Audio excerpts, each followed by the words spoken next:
आज मैं आपके सामने कुछ डिफेंस म्यूचुअल फंड का आंकड़ा रखूंगा। देखा जाए तो पिछले 2 और 3 महीने में डिफेंस म्यूचुअल फंड ने काफ़ी अच्छा मूवमेंट दिया है एक बॉटम बनाने के बाद। आज मैं आपके सामने 3 से 4 डिफेंस म्यूचुअल फंड का पूरा डेटा रखूंगा और जानेंगे कि आखिर में कौन से डिफेंस म्यूचुअल फंड का आंकड़ा स्ट्रांग देखने को मिल रहा है। हालांकि बहुत ऐसे डिफेंस म्यूचुअल फंड है जिनका ड्यूरेशन काफ़ी बड़ा नहीं है, हिस्टोरिकल डेटा काफ़ी बड़ा नहीं है, इट मीन्स कि फंड्स काफ़ी पुराने नहीं हैं, फिर भी मैं आंकड़े आपके सामने रखूंगा। जी हाँ, हम सिर्फ 1 साल के डेटा के बेसिस पे समझेंगे कि वाकई में डिफेंस म्यूचुअल फंड जी हाँ यहाँ पे कौन सा बेहतर देखने को मिल रहा है। देखो, इन्वेस्टर को मैं यहाँ पे एडवाइस करना चाहता हूँ कि जो भी मैं आपके सामने डेटा रखूँगा भी रिसर्च निकल के आएगा, जी हाँ, उसको आप फाइनल डिसीजन नहीं समझना, अपने रिस्क को समझ के और एक अपने साइड से रिव्यू जरूर चेक करना और उसके बाद आपको फंड का यहाँ पे चयन करना चाहिए। कई ऐसे इन्वेस्टर हैं जो डिफेंस म्यूचुअल फंड को फोकस करना चाह रहे हैं, तो इस वीडियो के माध्यम से कुछ अपना डिसीजन बना सकते हैं। चलिए शुरुआत करते हैं। लेकिन आप में से बहुत ऐसे इन्वेस्टर हैं जिनको पोर्टफोलियो रिव्यू और डिज़ाइन को लेकर प्रॉब्लम है, डिस्क्रिप्शन बॉक्स में आए डिटेल चेक करें और व्हाट्सअप नंबर के थ्रू हमारे साथ जुड़ सकते हैं।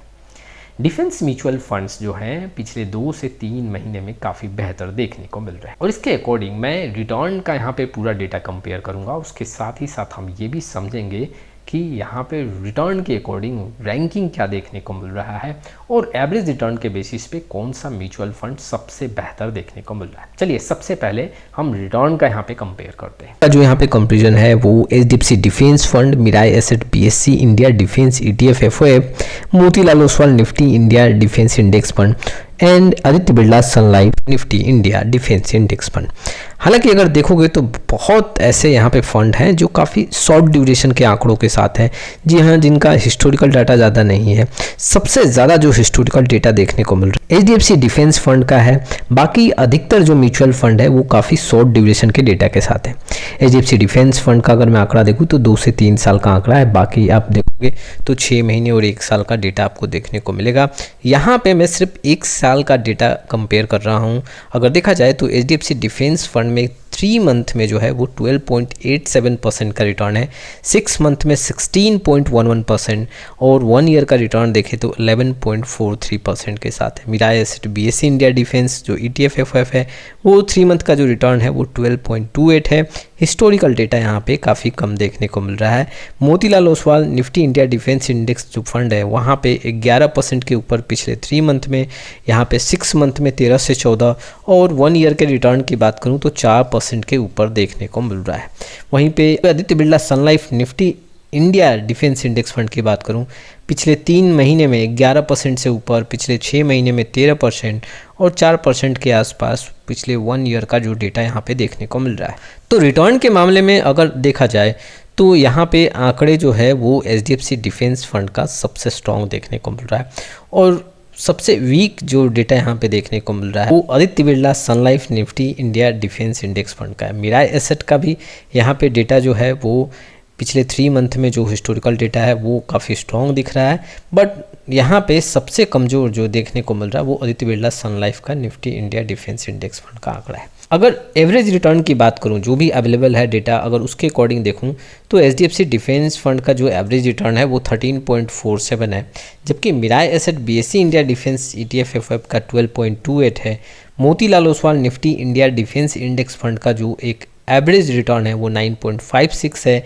आदित्य बिरला सन life Nifty India defence index fund का यहाँ पे 9.47 के आसपास देखने को मिल रहा है। तो अगर देखा जाए तो यहाँ पे आपको समझना पड़ेगा कि सबसे जो रिटर्न के मामले में स्ट्रॉन्ग डेटा देखने को मिल रहा है वो एचडीएफसी डिफेंस फंड है, Mirae asset BSc India defence ETF दूसरे नंबर पे और Motilal Oswal Nifty India defence index तीसरे और आदित्य बिरला सन life Nifty India defence index fund का यहाँ पे चौथे नंबर का रिटर्न, एवरेज रिटर्न देखने को मिल रहा है। और रैंकिंग की बात करूँ तो देखो, अगर मैं 3 मंथ के अकॉर्डिंग रिटर्न रैंकिंग की बात करूँ तो एचडीएफसी यहाँ पे सबसे ज़्यादा डेटा के साथ देखने को मिल रहा है 12.87 और दूसरे नंबर पे मिराई का आंकड़ा है 12.28, वहीं पे तीसरे नंबर पे मोतीलाल और चौथे नंबर पे एबीएसएल का यहाँ पे आंकड़ा देखने को मिल रहा है।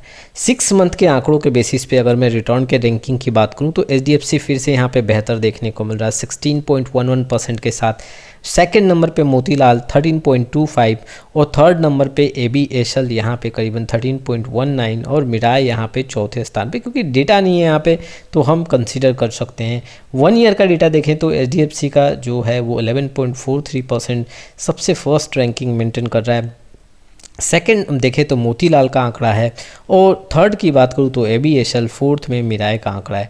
तो कुल मिला के अगर आप देखोगे तो 3 मंथ, 6 मंथ और 1 ईयर में जो फर्स्ट रैंकिंग मेंटेन कर रहा है वो यहाँ पे HDFC का आंकड़ा है। दूसरे नंबर पे जो सबसे ज़्यादा मेंटेन करता हुआ देखने को मिल रहा है वो मोतीलाल का है और तीसरे नंबर पे जो यहाँ पे डेटा देखने को मिल रहा है अगर देखा जाए ओवरऑल जो रिटर्न है उसके अकॉर्डिंग वो ABSL का देखने को मिल रहा है। लेकिन मिराई की बात करूँ तो मिराई में जी हाँ बहुत हिस्टोरिकल डेटा नहीं है और उसके बेसिस पे देखें तो जो भी डेटा अवेलेबल है उसमें वो दूसरे नंबर पे देखने को मिल रहा है अगर मैं 3 मंथ के डेटा के बेसिस पे पूरा यहाँ पे आंकड़ा देखूँ तो ओवरऑल अगर देखा जाए तो यहाँ पे जो सबसे स्ट्रॉन्ग निकल के आ रहा है डेटा वो HDFC म्यूचुअल फंड का है। HDFC म्यूचुअल फंड में यहाँ पे रिटर्न के आंकड़े काफ़ी ज़्यादा देखने को मिल रहे हैं।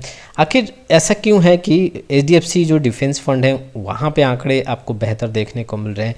देखो आपको ये समझना पड़ेगा जो HDFC डिफेंस फंड है वो एक एक्टिव फंड है। जी हाँ, एक सेक्टर और थीमेटिक्स फंड है, पैसिव इन्वेस्टमेंट बेस्ड फंड नहीं है। जैसे अगर आप देखोगे जो आदित्य बिरला सन लाइफ का Nifty India defence index fund है वो एक इंडेक्स फंड है और उसमें आप देखोगे तो जो एलोकेशन है वो इंडेक्स के अकॉर्डिंग है और कई बार आप नोटिस करोगे तो जो एक एक्टिव फंड है वो ज़्यादा रिटर्न बना के देता है कंपेयर टू इंडेक्स। तो ऐसे आपको डिफरेंस देखने को मिलेगा, आगे भी डिफरेंस देखने को मिल सकता है। लॉन्ग टाइम में इसका जो रिटर्न है वो जो एक्टिव फंड है उसका आपको ज़्यादा देखने को मिल सकता है। ओवरऑल आप देखोगे तो HDFC जो डिफेंस फंड है वो म्यूचुअल फंड काफ़ी बड़े हिस्टोरिकल डेटा के साथ है। बाकी जितने भी यहाँ पे डिफेंस फंड हैं उनके पास काफ़ी शॉर्ट ड्यूरेशन का आंकड़ा है। हालांकि मैंने यहाँ पे 1 साल का डेटा ही सिर्फ लिया है और उसके बेसिस पे HDFC जो डिफेंस फंड है वो स्ट्रॉन्ग देखने को मिल रहा है। रीज़न क्या है, मैंने आपके सामने कुछ इन्फॉर्मेशन रखे थे। क्योंकि ये एक्टिव फंड है, यहाँ पे स्ट्रैटेजी में थोड़ा बदलाव होता है, खरीदारी जो है वो स्टॉक्स के वैल्यूएशन पे देखने को मिलता है।